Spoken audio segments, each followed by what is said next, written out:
Details చూద్దాం. BR Naidu లాంటి కళంకితుల్ని వెనకేసుకుని రావడం ద్వారా చంద్రబాబు హిందూ సమాజానికి ఏం చెప్పదలుచుకున్నారు? వ్యక్తిగతంగా అనైతిక కార్యకలాపాలకు పాల్పడేవారు స్వామి ప్రతిష్టను, హిందూ ధర్మాన్ని కాపాడగలరా అనే ప్రశ్నలు భక్తుల నుంచి వస్తున్నాయి. బీఆర్ నాయుడుకి తిరుమలలో అడుగుపెట్టే అర్హత ఎంతమాత్రం లేదని ఆధ్యాత్మికవాదులు స్పష్టం చేస్తున్నారు. అయినప్పటికీ సీఎం చంద్రబాబు పట్టించుకోకపోవడంతో వైఎస్ఆర్ కాంగ్రెస్ పార్టీ రాష్ట్ర వ్యాప్తంగా నిరసన కార్యక్రమాలు నిర్వహించింది. అన్ని అసెంబ్లీ నియోజకవర్గాల్లోని వెంకటేశ్వర స్వామి ఆలయాల్లో ప్రత్యేక పూజలు చేశారు. చంద్రబాబుకు మంచి బుద్ధి కలగాలని, బీఆర్ నాయుడిపై చర్యలు తీసుకునేలా చూడాలని దేవుడికి మొరపెట్టుకున్నారు. తిరుమల తిరుపతి దేవస్థానం చైర్మన్ బీఆర్ నాయుడుపై చర్యలకు సీఎం చంద్రబాబు భయపడుతున్నారా? టీటీడీ చైర్మన్ హోదాలో ఉన్న వ్యక్తి రాసలీలలు బయటపడినా ప్రభుత్వం ఎందుకు చర్యలు తీసుకోలేకపోతోంది? పైగా బీఆర్ నాయుడిని ముఖ్యమంత్రి చంద్రబాబు తన వెంట ఎందుకు తిప్పుకుంటున్నారు? ఇలాంటి పలు ప్రశ్నలకు చంద్రబాబు దగ్గర సమాధానం లేదు.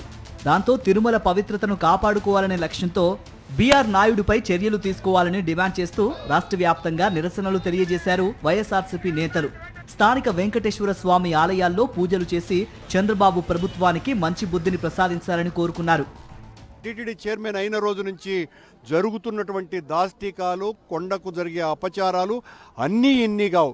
ఒకవైపున భక్తులు చనిపోతున్నారు, కొండ మీద మాంసాదులు అమ్ముతున్నారు, మందు అమ్ముతున్నారు, రౌడీలతో కొట్లాడుకుంటున్నారు. ఇలా చెప్పుకుపోతే ఒకటి కాదు, రెండు కాదు, ప్రతిదీ కూడా అరాచకమే. మళ్ళీ ఆయన ప్రతిదాడి చేసిన పనికి సిగ్గుపడాల్సింది పోయి, ఇంత తప్పు చేసిన తరువాత నేను భగవంతుని సన్నిధిలో ఉండటానికి నాకు అర్హతే లేదు అని తనకు తానే స్వచ్ఛందంగా తప్పుకోవాల్సింది పోయి సమర్థించుకుంటూ మా మీద దాడి చేస్తూ ఇలాంటి గలీజు మనిషి టీటీడీ పదవికి అనర్హుడు. తిరుమల అత్యంత పవిత్రమైన పుణ్యక్షేత్రం. ప్రపంచవ్యాప్తంగా హిందూ భక్తులంతా ప్రతినిత్యం కొలిచే దైవం కొలువైన ప్రాంతం అది. అలాంటి అపురూప ఆధ్యాత్మిక క్షేత్రంలో తిరుమల తిరుపతి దేవస్థానానికి చైర్మన్గా వ్యవహరించే వ్యక్తి కూడా అంతే పవిత్రతతో ఉండాలి. అనునిత్యం ఆ దేవదేవుని నామస్మరణతో ఉంటూ అక్కడికి వచ్చే కోట్లాది మంది భక్తులకు ఎలాంటి అసౌకర్యం కలగకుండా చూసుకోవాలి. ఈ విషయం తెలిసి కూడా టీటీడీ చైర్మన్ బీఆర్ నాయుడు అత్యంత నీచమైన పనులకు పాల్పడటం, అలాంటి వ్యక్తిని సీఎం చంద్రబాబు వెనకేసుకుని రావటం దేశవ్యాప్తంగా చర్చనీయాంశంగా మారింది. ఇలాంటి పరిస్థితుల్లో బాబు తీరును ఎండగడుతూ పూజలు నిర్వహించారు వైఎస్ఆర్సీపీ నేతలు.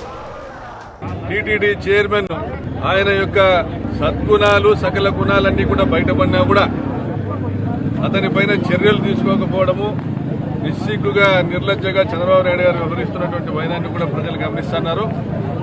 అదేవిధంగా తాను సనాతన ధర్మాన్ని పాటిస్తానని చెప్పుకునే పవన్ కళ్యాణ్ ఈ రాష్ట్రంలో మహిళలపైన అత్యాచారాలు, దౌర్జన్యాలు జరుగుతూ ఉన్నా తిరుమల వెంకటరమణ స్వామి పట్ల అపచారము తాను నిర్వహిస్తూ తన ప్రభుత్వం నిర్వహిస్తూ ఉన్నా కూడా ఎక్కడ కూడా క్షమాపణలు చెప్పినటువంటి పరిస్థితి లేదు. బీఆర్ నాయుడు ఒక బ్రాహ్మణ ఒంటరి మహిళను చేరదీసి ఆమెను మోసం చేసిన వైనం వెలుగులోకి రాగానే ఆయన్ను తొలగించాల్సిన చంద్రబాబు ఆ పని చేయలేదు. దాంతో ప్రపంచవ్యాప్తంగా ఉన్న హిందూ భక్తుల మనోభావాలు తీవ్రంగా దెబ్బతిన్నాయి.